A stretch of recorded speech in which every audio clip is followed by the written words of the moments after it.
Bom, é, nosso projeto ele visa, né, demonstrar como é que a gente pode centralizar uma fábrica utilizando métodos simples que são utilizados na internet no dia a dia, né, que até grandes empresas utilizam e que são relativamente de baixo custo, visando fazer uma centralização da operação e administração da empresa.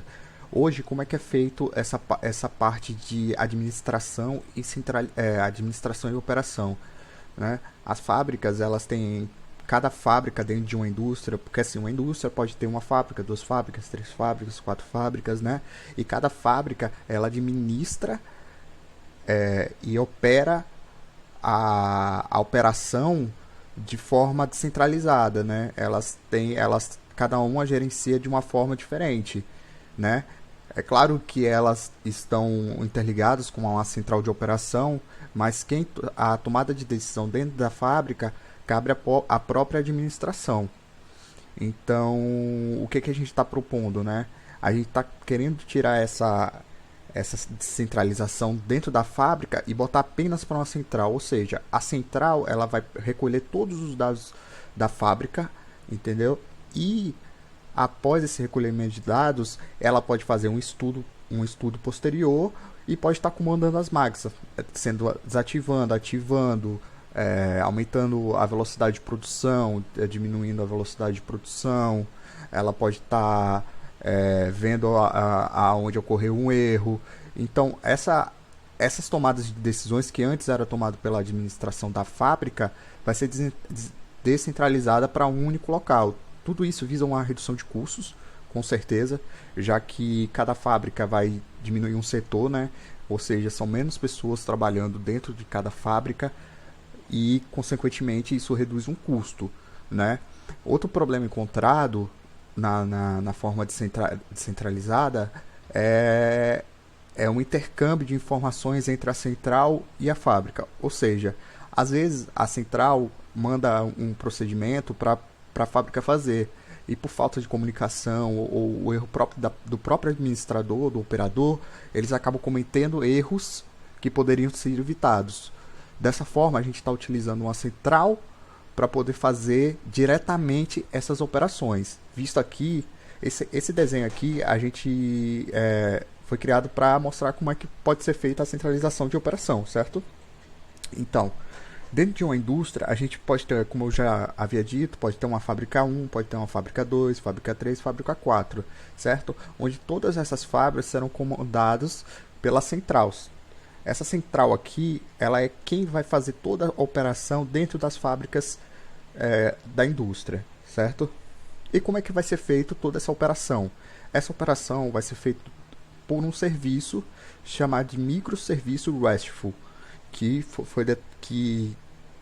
é uma operação onde a gente pode estar utilizando o serviço da web com o protocolo HTTP, certo? Para fazer recolhimento de dados, envio de dados, tudo isso com finalidade de comandar a operação, certo? Bom, para fazer uma demonstração de como é que esse sistema funciona, a gente criou um sistema com um microcontrolador ESP32. Esse microcontrolador, ele é um microcontrolador que ele já vem com Bluetooth, com Wi-Fi, certo? Então, para a gente, foi o melhor dispositivo que a gente encontrou, uma vez que, né, uma vez que nosso serviço ele tem que utilizar a internet. Então, dessa forma, o ESP32 ele não é preciso integrar modos nele para poder conectar à internet, já que ele vem com especificidade para se conectar à internet, né? No caso, a gente poderia ter utilizado um Arduino, porém os Arduinos, em geral, eles não vêm preparados para se conectar à internet, tendo que integrar outros módulos para poder fazer essa operação. Enfim, o microcontrolador ele é o responsável por fazer a ligação entre o serviço, né, que a gente tem na internet com o banco de dados, certo? É ele quem vai jogar as informações, que vai recolher os dados da fábrica e tratar essas informações para ser jogada dentro de um banco de dados. Então a gente tem uma fábrica aqui, certo? de produção de refrigerante. A gente está querendo recolher alguns dados, certo, da produção dessa fábrica.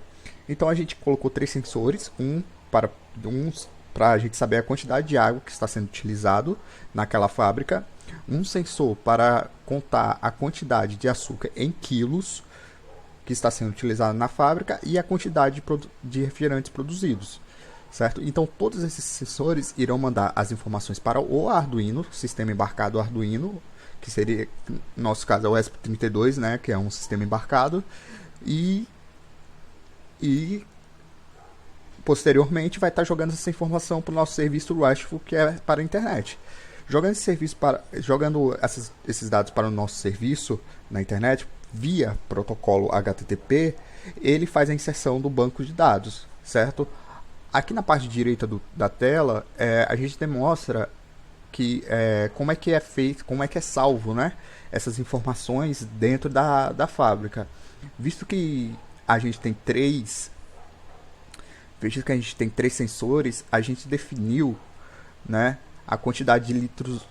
A gente definiu três atributos para salvar essas informações, esses dados. Então, eu tenho litro de água utilizados, eu tenho produtos produzidos, que é a quantidade de produtos produzidos, e quantidade de açúcar, que é a quantidade de quilos produzidos. Esse status, ele define se a máquina está ligada ou desligada. Ou seja, além de eu poder verificar se a máquina está ligada ou desligada, eu ainda posso fazer a alteração dela remotamente. Ou seja, eu posso estar no Japão, por exemplo, e ativar a máquina aqui no Brasil, simplesmente alterando o status da máquina no nosso banco de dados.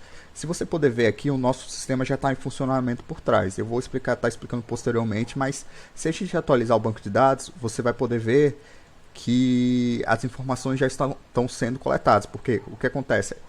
O produto está sendo produzido, certo? E o nosso banco de dados está sendo atualizado de acordo com a produção, certo? Pronto.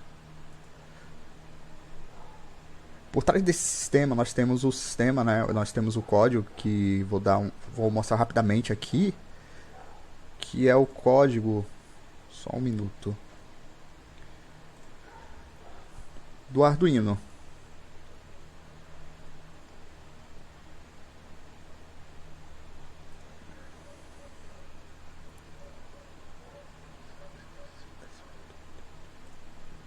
Só um minuto, deixa eu abrir aqui que eu me perdi um pouco aqui.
Pronto, aqui é o nosso código do Arduino, certo? Então, basicamente o nosso código do Arduino, ele vai fazer o quê? Ele vai fazer uma conexão, deixa eu diminuir isso aqui, pronto. Ele abre uma conexão HTTP com o nosso servidor, que é especificado aqui por esse IP. Esse IP aqui, como ele está na minha máquina, então o servidor não coloquei na internet. Então, como ele está na minha máquina, ele vai registrar essas informações diretamente da minha máquina. Mas, por exemplo, a gente poderia colocar outro link que seria utilizado na internet. Não sei, produção de refrigerante.com.br. E esse acesso aqui que a gente está fazendo, ou seja, a gente está na fábrica 1, pegando as informações da máquina 1, certo? E aí a gente faz toda a operação de dados. A gente vem, abre a conexão. Primeiramente a gente faz a verificação para ver se a máquina está ativa. Se ela está ativa, ela vai fazer a contagem, né? Ela vai continuar a contagem da produção. Caso ela não esteja ativa, ela manda uma mensagem, né? Dizendo aqui, máquina desativada, certo? A gente pode até ver aqui, deixa eu ver aqui com... Aqui, ó, conectado. E aí ele vai fazer todo o procedimento. Ó lá, ele me deu a resposta 200. Essa resposta 200 quer dizer que a máquina foi ok. Entendeu? Que ele conseguiu enviar a resposta. Ou seja, ele está atualizando aqui, ó, como demonstrado. Tá vendo? Ele está atualizando de forma automática. Toda vez que ele passa por um processo de produção, ele atualiza a máquina. Certo? E aí a gente também desenvolveu a parte visual, né, que é para o nosso usuário final poder ver, para ele não ficar tendo que acessar banco de dados. A gente deu um local para ele poder estar visualizando esse sistema supervisório. Então, a gente tem um sistema supervisório, tem o status da máquina, né, que ele está dizendo que a máquina está ativada, e aqui é a produção em tempo real. Então, ele pode estar monitorando essa produção em tempo real. Num local onde ele estiver, ou seja, a gente pode descentralizar a operação diretamente da fábrica. Por quê? Porque essa descentralização pode reduzir custos e possivelmente erros, né, que possa estar ocasionando entre a tomada de decisão entre a fábrica e a central, entre outros problemas diversos relacionados a esse tipo de contexto. Só para finalizar aqui, mostrar que a máquina pode ser desativada via remotamente também. Certo? Aqui já diz que a máquina está desativada, então ele não vai conseguir fazer inserir um novo banco de dados. Você vê que o sistema parou aqui, né? Eu cliquei aqui sem querer para ativar, ele ativou, mas desativar aqui de novo, né? E aqui mostra o status da máquina desativado. Se eu quiser ativar de novo, a gente vai e ativa a máquina e ele volta a funcionar devidamente como ele veio funcionando no começo. Bom, a apresentação é essa, beleza? Qualquer dúvida é só entrar em contato.